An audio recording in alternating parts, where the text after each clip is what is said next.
Hello दोस्तों, मैं Dick के आर्यन लेकर आए हैं फ्लूइड मैकेनिक्स एंड मशीनरी का क्वेश्चन। ये फर्स्ट चैप्टर का बी पार्ट है, फ्लूइड प्रॉपर्टीज, जिसमें फ्लूइड प्रॉपर्टीज के बारे में डिस्कस करेंगे। चलते हैं नेक्स्ट क्वेश्चन की ओर। अब हम मिलान करना है, लिस्ट 1 और लिस्ट 2 में मिलान कर रहा है। जो कैपिलरिटी एक्शन है, या राइज होता है या डिप्रेशन होता है। डिप्रेशन जो मेरा डेंसिटी Hg है उसमें तो डिप्रेशन होता है। ये सरफेस टेंशन के कारण होता है। किसके कारण होता है? सरफेस टेंशन के कारण। 4 sigma cos theta by rho G D जो आपका H होता है, तो A का चौथा होगा आंसर। ठीक है। वेपर प्रेशर यानी कैविटेशन बनाता है, बबल्स का फॉर्मेशन होता है वेपर प्रेशर लो होने पर, तो B का पहला होगा, यानी कि B का पहला A और A होगा। ठीक है। विस्कोसिटी शियर स्ट्रेस का जनरेशन होता है, तो C का तीसरा हो जाएगा, ये हो जाएगा। स्पेसिफिक ग्रेविटी है, तो रिलेटिव ग्रेविटी को ही स्पेसिफिक ग्रेविटी है। डेंसिटी ऑफ वाटर से संबंधित है।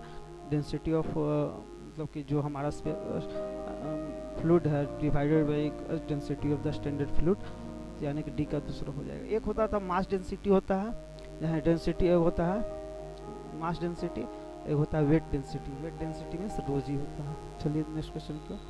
In the phenomenon of A cavitation the characteristic fluid property involve. कौन सा कैविटेशन में अभी पढ़े, कौन सा होता है? वेपर प्रेशर इन्वॉल्व होता है। The vapour pressure is the characteristic fluid property involve in the phenomena of vapour pressure. अभी तो पढ़े जो वेपर प्रेशर जो है कैविटेशन के लिए है, फिनोमेना बबल्स फॉर्मेशन को होते हैं इसी के कारण। देखिए नेक्स्ट क्वेश्चन है, इन fluid the rate of deformation is far more important then the total deformation itself. ये बात सही है, रेट ऑफ डिफॉर्मेशन बहुत ज़्यादा इंपॉर्टेंट है, क्योंकि हो नहीं सकता कोई फ्लूइड है वो मतलब कि डिफॉर्मेशन शियर लगाइएगा तो वो जाएगा ही, उसमें सही नहीं पाएगा शियर फोर्स एक बार भी।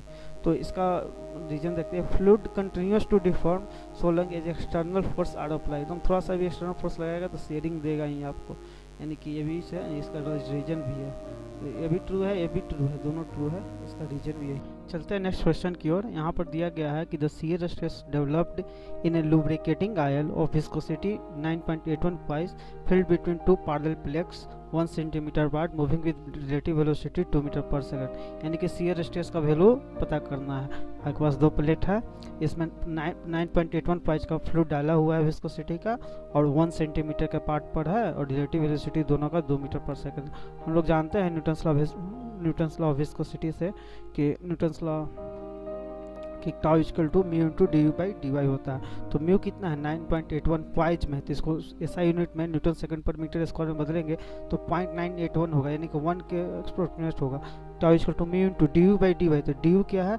2 है, और 2 है मेरा, और डी वाई क्या है? 1 सेंटीमीटर है, तो 1 सेंटीमीटर मेरा है। तो 2/1 सेंटीमीटर, 1 सेंटीमीटर मीन्स 0.01 मीटर, तो 0.01 ये ऊपर जाएगा तो 2 गुने 200 हो जाएगा, यानी कि 200 के आसपास आंसर आने वाला हमारा न्यूटन पर मीटर स्क्वायर में, यानी कि बी आंसर सही हो जाएगा यहाँ पर। चलते हैं नेक्स्ट क्वेश्चन की ओर। ये दिया गया है कि the equation of the velocity distribution over a plate is given by, इस इक्वेशन दिया गया है where u is the velocity in metre per second and y is the metre from the metre in the plate measure by the perpendicular. जो mu फिर दिया है 0.16 में, the shear stress at a point 15 centimetre from the boundary. Shear stress निकालना है eight a point 15 centimetre पर। देखिए shear stress क्या होता है? Mu into d by d y, तो म्यू कितना है?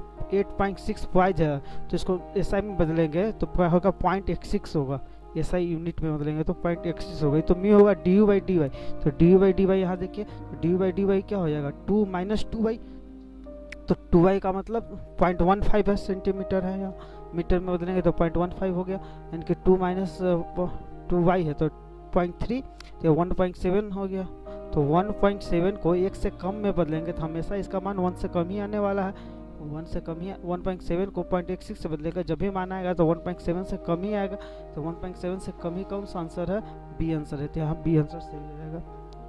देखिए यहाँ पर a thin plane lamina of area A and weight W slides down a fixed plane incline to the vertical at angle alpha maintains a uniform epsilon gap epsilon from the surface of the plane, the gap being filled with aisle viscosity mu, the terminal velocity of the plane is, तो terminal velocity निकाल। Actually ये बता रहा है कि आपके पास कोई plane lamina है और वर्टिकल से 90 डिग्री बना रहा है, और एक मतलब लेमिना है जो जिस मतलब एरिया जिसका ए है, ये जो लेमिना है जिसका एरिया ए है, तो एरिया ए है एंड वेट डब्ल्यू है, डाउन स्लाइड कर रहा है इंक्लाइन प्लेन पर। तो इंक्लाइन जो प्लेन है जो वर्टिकल से अल्फा डिग्री बना रहा है, तो जो वेट लगेगा जो पैरेलल टू सरफेस रहेगा, जिसे एम जी को जैसे साइन अल्फा लिखते थे, तो अल्फा ये रहता था पहले, तो अल्फा यहाँ पर आ गया तो एम जी कोस अल्फा हो जाएगा ये। तो एम जी कोस अल्फा जो करेगा ये शियर फोर्स वाला जो फोर्स होगा, शियर फोर्स से जो फोर्स निकालेंगे उसका बैलेंस करेगा। तो वेलोसिटी को ही हमको निकालना है, उसी को टर्मिनल वेलोसिटी कहते हैं, जहाँ पर नेट फोर्स 0 होता है। एक तो ग्रेविटी के कारण डब्ल्यू कोस अल्फा लगा, और एक शियर के कारण लगेगा टाउ इंटू एरिया वाला फोर्स लगेगा, टाउ इंटू एरिया वाला, और जो टाउ आएगा mu into d by d y से आएगा। देखिए यहाँ पर देखिए ए को तो ए लगा दिया, ड्रैग जो कह रहा है shear force drag force, A को ए लिख दिया, टाउ को म्यू लिख दिया into d by d y, तो डी भी लिखा है, डी का क्या लिखा है वेलोसिटी, मान लीजिए कि टर्मिनल वेलोसिटी भी है, भी टर्मिनल लिख सकते हैं, और दोनों बीच की दूरी कितना लिखा है और डी वाई, तो डी वाई इप्सिलॉन दिया हुआ है, तो ये बराबर होगा डब्ल्यू कोस अल्फा से। तो यहाँ से हम लोग भी टर्मिनल जो था, यहाँ पर जो भी वेलोसिटी का टर्मिनल था जो, ये यहाँ से निकाल देंगे भी टर्मिनल इप्सिलॉन डब्ल्यू cos alpha divided by mu a, तो इप्सिलॉन डब्ल्यू cos alpha divided by mu a, तो कौन सा आंसर हो जाएगा, सी आंसर हो जाएगा, इप्सिलॉन डब्ल्यू cos alpha divided by mu a. देख लीजिए इप्सिलॉन डब्ल्यू cos alpha divided by mu. चलते हैं नेक्स्ट क्वेश्चन की ओर।